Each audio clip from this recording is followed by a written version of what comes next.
Oh, itu mana bisa kalau nggak ada kuncinya? Oh, ada Pak.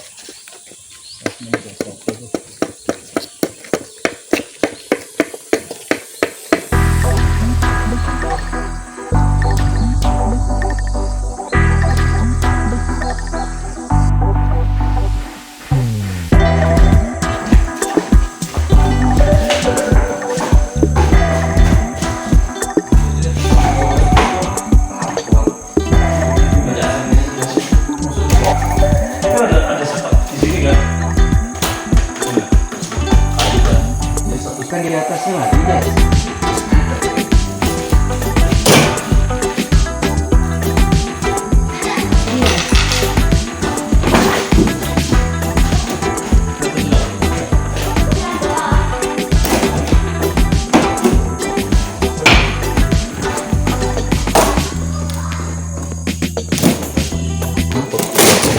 Kalian beda ini kan yang kecil. Ini loh, Sama. kilo. Berarti ada 200 nggak? 200. 200 berarti. Ini jenis Terminata. Kita berada di Desa Muara Tumbo. Dan ini bekas kantor desa, bangunan tua.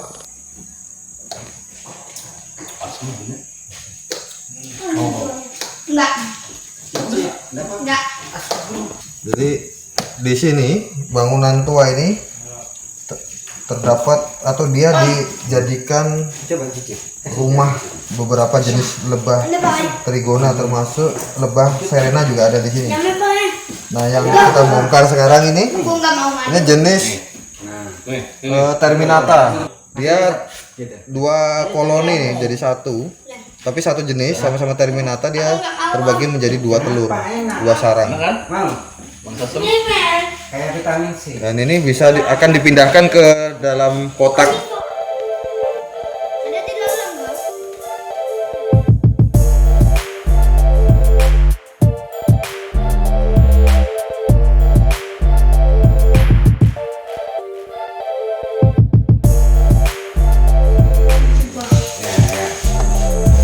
Jadi sebelum dipindahkan telurnya, kita harus memisahkan madunya supaya madunya ini tidak mengotori telur-telurnya.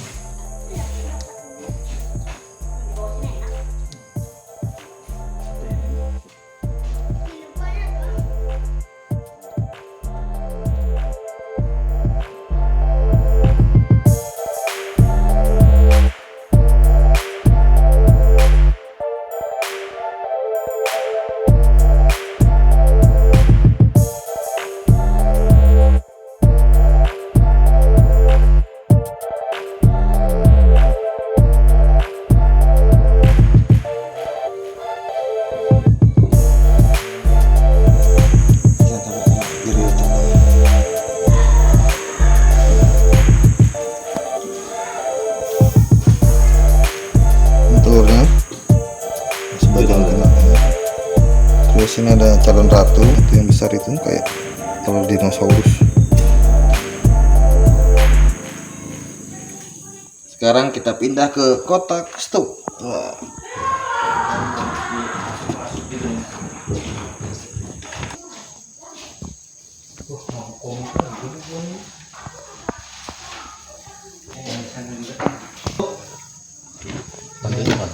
Enggak, ini kita taruh sini aja lah. Sini. Ini gantung. Gantung.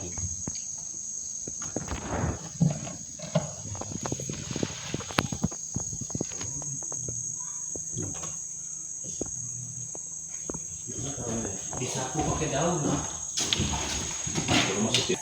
Nanti bulan depan dia bersarang lagi. Jadi ini masih ada 1, 2 telur calon ratu. Mudah-mudahan dia bisa menetas dan tetap menjadi ratu di sini. Ini calon ratu 1, dan yang 1 ada di bagian sini. Nah, ini dia.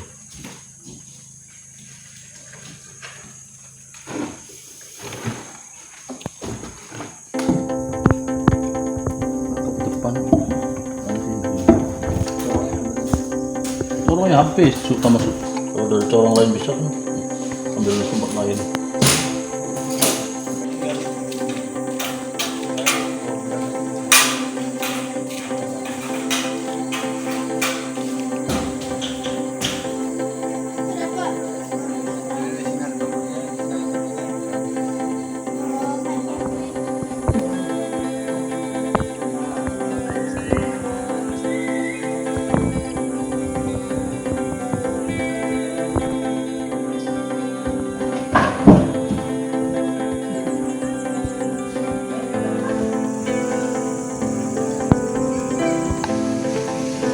Ya, jadi kita ada di gedung tua yang katanya ini bekas kantor desa, tapi lokasi ini kalau dilihat dari plangnya itu tanah milik pemerintah kabupaten. Jadi karena ini bangunan tua, jadi di bangunan tua ini banyak dinding-dinding yang bolong, terus papan-papan yang sudah mulai jabuk. Jadi ini juga jadi tempat favorit dari beberapa jenis kelulut trigona. Jadi di sini ada beberapa jenis, mulai dari yang kecil, sedang, sampai yang agak besar sih jenisnya Trigona Itama. Jadi di sini yang kita panen ada dua jenis, Trigona Itama dan Terminata. Juga yang madunya agak banyak itu jenis lebah penyengat, tapi kita nggak akan panen. Jadi ini hari kedua. Kemarin kita sempat membongkar beberapa sarang dan rencananya hari ini akan membongkar satu sarang lagi.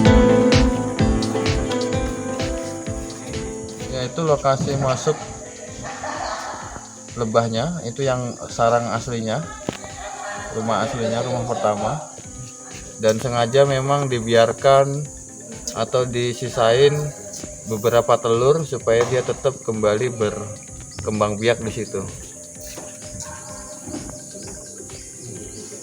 Dan ini dua stup yang di dalamnya juga ada telur dan telur calon ratu.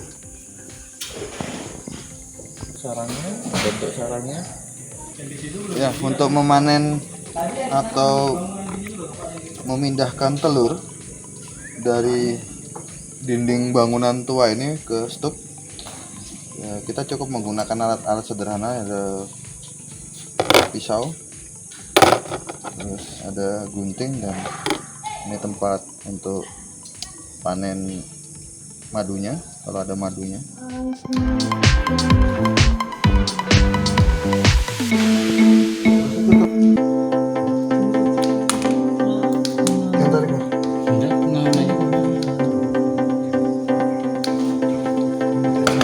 Sana, kotak kecil, kotak kecil.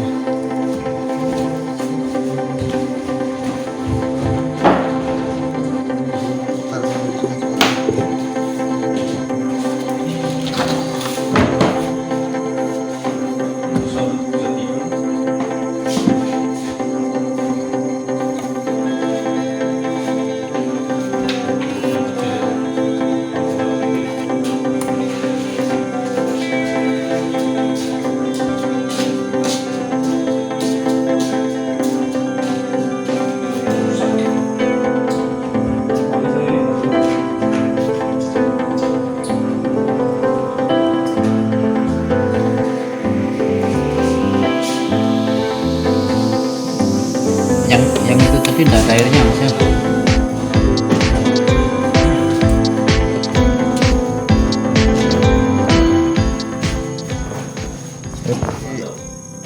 Sarang lebah ini terdiri dari dua kantong.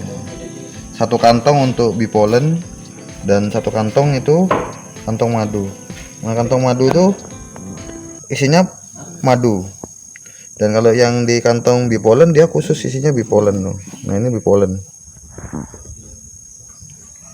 Ini kelebihannya lebah kelulut atau lebah trigona nih. Jadi dia antara bipolen dan madu itu terpisah. Ini bipolen ini biasanya rasanya asem. Nah, kalau yang kantong madu isinya pasti madu, tidak tercampur. Jadi madu trigona ini adalah madu murni. Nih.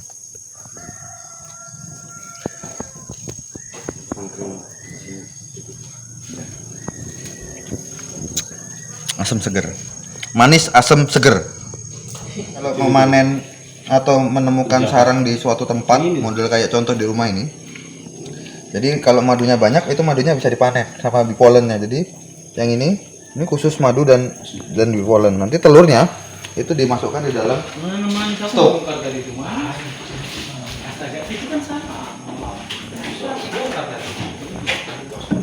Jadi yang dipelihara tuh yang ini, yang di dalam stok. Nah, dia telur. Tapi tetap dikasih beberapa kantong madu dan beberapa kantong bipolen, itu untuk cadangan makan mereka, dan untuk makan anak-anak lebah yang menetas itu nanti dia akan makan bipolen.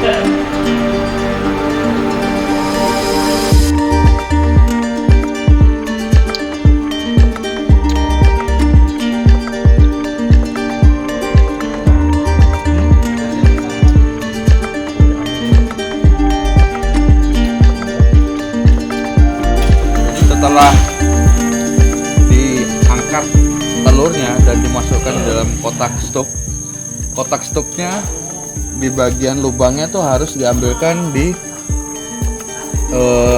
pintu atau corong yang aslinya, ditaruh di situ, dan kotaknya digantung di dekat pintu aslinya supaya si lebah itu bisa tahu kalau ada telur di dalam kotak itu.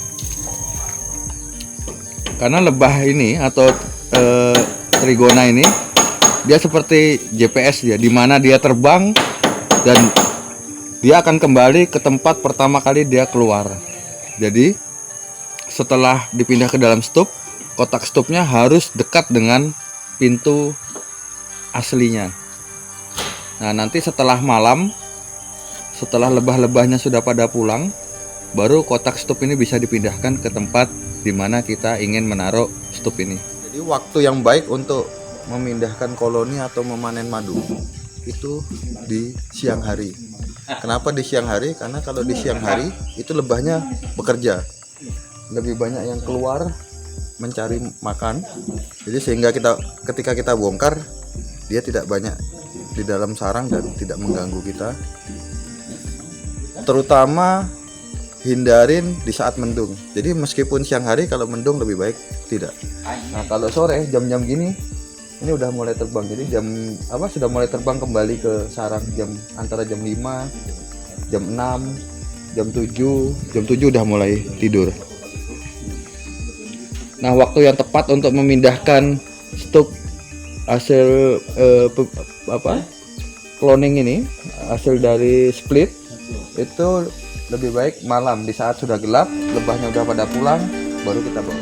Dia ditemukan di beberapa tempat tergantung jenisnya. Jadi ada jenis yang bisa hidup di dekat pemukiman, terus ada juga jenis-jenis yang hidupnya di kebun-kebun, terus ada juga yang jenis yang hidupnya di hutan. Nah, jenis-jenis yang hidup di hutan itu dia membutuhkan damar atau resin. Jenis yang sekarang kita sebutnya adalah jenis terminata dan jenis utama. Nah, jenis utama ini dia jenis yang di perkebunan mengarah ke hutan, dekat sama hutan. Tapi dia bisa juga dipelihara di sekitar pemukiman. Selama pakannya ada, dia pasti bisa juga. Terminata juga begitu. Jadi jenis-jenis yang utama dan terminata ini cenderung agak sedikit mudah untuk menghasilkan madu karena dia bisa beradaptasi di antara pemukiman dan kebun dan tepi hutan. Jadi dia bisa menghisap bunga-bunga pisang, terus bunga-bunga tanaman pertanian seperti bunga lombok, bunga tomat. Nah, beberapa orang yang memelihara dia di pekarangan rumah itu menanam jenis tanaman bunga seperti santosemon, air mata pengantin, dan macam-macam ya. Nah, itu sangat pengaruh dengan rasa madunya, termasuk jenis getah yang dia gunakan untuk untuk menjadi kantong atau menjadi sarang, itu juga pengaruh di rasa. Jadi terkadang bunganya masam ya madunya masam. Jenis-jenis buah-buahan yang masam-masam itu ya madunya pasti masam. Nah, terkadang madunya itu rasanya pahit. Kenapa pahit? Nah, biasanya itu di saat paceklik bunga atau di saat bunga itu lagi tidak banyak ya.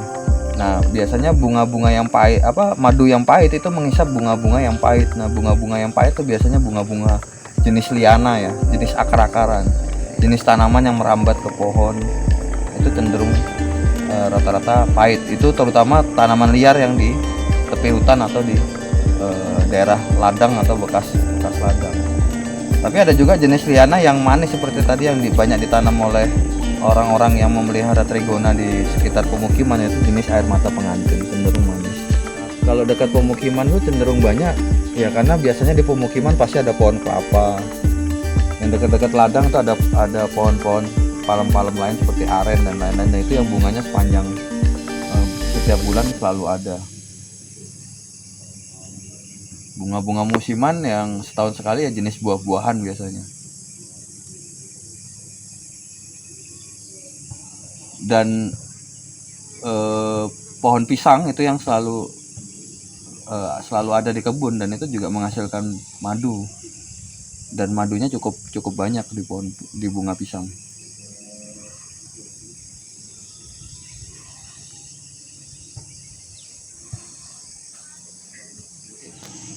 Memelihara lebah kelulut, kalau pengen madunya banyak ya nanam bunga. Nah, selain nanam bunga, nanam yang lain, jenis-jenis tanaman pertanian. Jadi misalnya lombok atau yang lainnya. Jadi kalau tanam lombok, semakin banyak lomboknya maka semakin banyak buahnya. Keuntungan yang lainnya seperti kayak sekarang, di saat lombok harganya mahal ya, dapat duit juga dari lombok. Jadi dapat duit dari lombok dan dapat duit dari madu. Kalau nggak mau nanam lomboknya, semai aja lomboknya, baru bagikan ke tetangga. Suruh tetangga yang merawat, tetangga yang panen buahnya, kita yang panen madunya.